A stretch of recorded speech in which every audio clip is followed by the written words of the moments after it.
Alright, ladies and gentlemen, welcome back to another Science Tune video, and today we are doing a classic. Today we are doing the Voyager, otherwise known as the Tier 6 Intrepid class, or the Pathfinder class. And as you can see, I'm using the classic skin. I like it. It's a nice look to it. It's like the old Voyager. The old girl got a rehaul, or an overhaul, when they decided to make the T6. It did some pretty good work on it. So what we're going to do is we're going to show you the build first, and then we're going to do our ISAs, you know, our normal format, and see what we got going on. Alright, most of my videos have pretty much the same gear as far as basic staples of the build. You know, you get your two-piece temporal set here, you got your deteriorating secondary deflector, solenoid deflector, the Iconian resistance shield. And let's take a look at the warp core here, and the impulse engine. And then of course we got the Terran Task Force beam, the temporal beam, which is actually pretty decent. Then you've got the three-piece set for the chronometric set, which is added with this console, makes it the four-piece set, which is a pretty nice bonus to exotic damages, and the four-piece ability is actually pretty nice. Then you've got the standard science consoles, all four of those, and the double part-gen field exciter. And then of course you've got the constriction anchor for the exotic bonus, auxiliary ejection for the exotic bonus, and the movement speed if we need it in a pinch. And then of course the timeline stabilizer console. That is the basic setup for that, and what we're running today with is the particle emission plasma torpedo, which is a very nice torpedo for science builds because of the plasma clouds that it generates. It's considered a damage over time effect, and since the new temporal stuff has literally allowed you to increase the amount of damage that DOTs, or damage over times, do, it makes sense to run it with this. So what we're going to do is we're going to take a look at the skill set. As you can see, no torpedo damage increase whatsoever, but everything is the same as before. I'll scroll through it so you can see it. Then our specialization, we're running temporal operative primary and strategist secondary. And that is basically the standard of what everybody's running nowadays. It doesn't matter what build you're running, it's usually temporal primary, strategist secondary. As for our traits, we're still running the same stuff. Made a little change up. Instead of anchored, we're running warp theorist because the anchored was killing us. It was getting us killed pretty good. But I'm going to highlight over all of these. If you need to pause to take a look at them real quick, you can pause the button.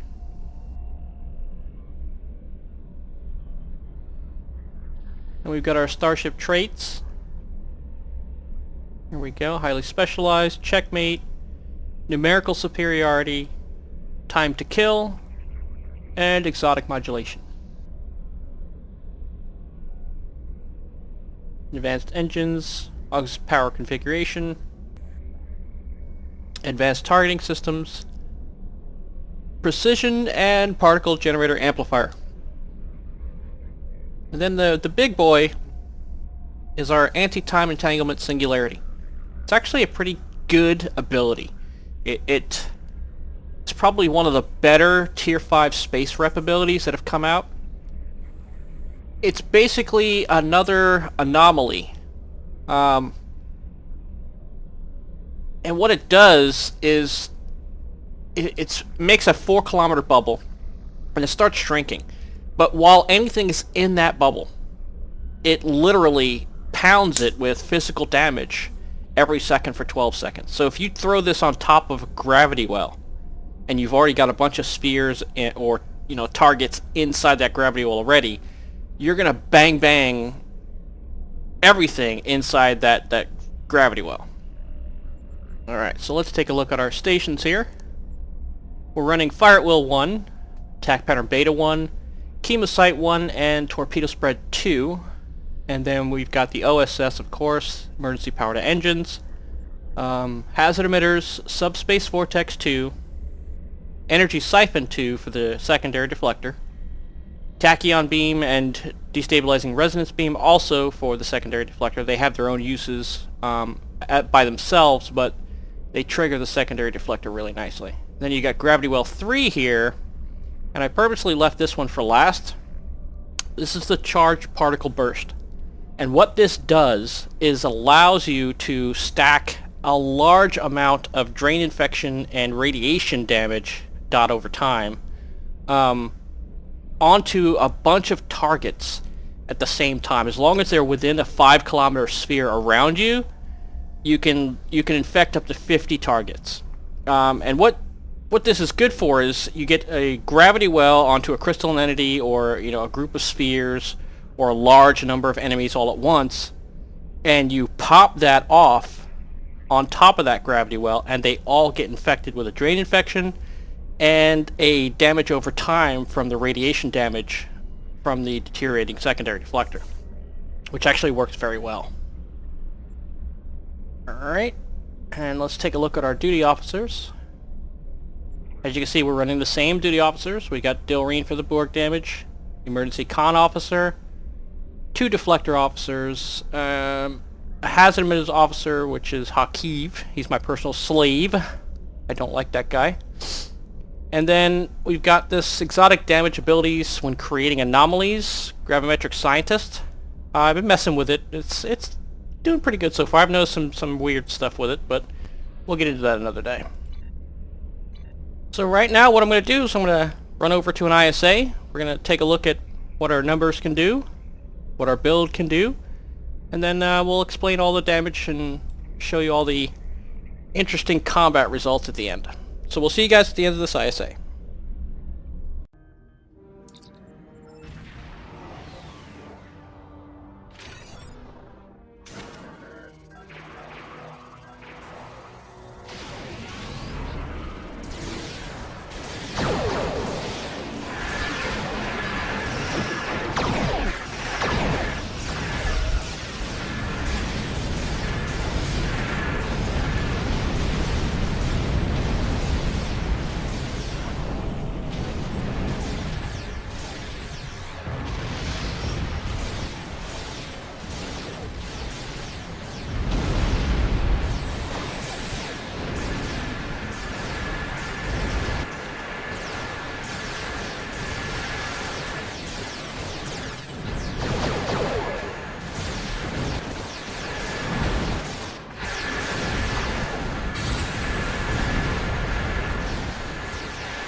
And there you got it, folks. The USS Highlander, which is the T6 Voyager Intrepid class. 121k on a pug run. Not too shabby. Let's see here. Player combat analysis reports. Check this out here. Alright, as you can see, our deteriorating secondary deflector did 27 grand. That was from using the charged particle burst and getting all the drain infections. As you can see, the drain infection has a 12k DPS right there. That's really, really nice. But this is predominantly a exotic build. It's all based on exotic damage and exotic damage output and things of that nature. But as you can see, we did pretty good. 121k in a science vessel. And as you can see, our DPS chart, we climbed the chart pretty good. So not too shabby. So yeah, that's another science vessel that is in the bank. It's all good, it's all good. And as always, I am DarthProtius, and this video was brought to you by DPS After Dark. If you guys like this kind of stuff, hit that like button if the build helped you out, you know, smack the like. If you want to share it with your friends, share it on social media. If you enjoy this kind of stuff and you want to see more, smack that subscribe button. We'll get some more videos out for you guys. But until then, I'm DarthProtius. You guys have a Trek day. I'm out. Check out Dad.